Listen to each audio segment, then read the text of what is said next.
मराठवाड्यात 24 तासात 185 महसूल मंडळात अतिवृष्टीची नोंद। संभाजीनगर आणि बीड जिल्ह्याला सर्वाधिक फटका। जलप्रकोपानं बळीराजाचं आयुष्यच फाटलं। सोलापूर शहरातल्या आदिला नदीला पूर। पावसामुळे नागरी वस्त्यांमध्ये पुराचं पाणी। महापालिका यंत्रणेसह पोलीस तैनात। पूरग्रस्तांना धीर देण्यासाठी भुजबळ उतरले थेट पुराच्या पाण्यात। नुकसानीचा घेतला आढावा, मदतीचं दिलं आश्वासन।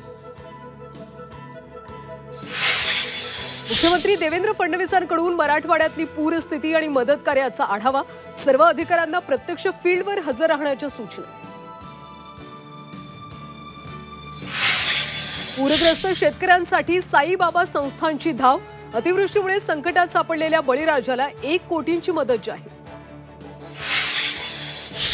मावळमधलं पवना धरण 100% भरलं। धरणातून 2880 क्युसेकनं विसर्ग सुरू।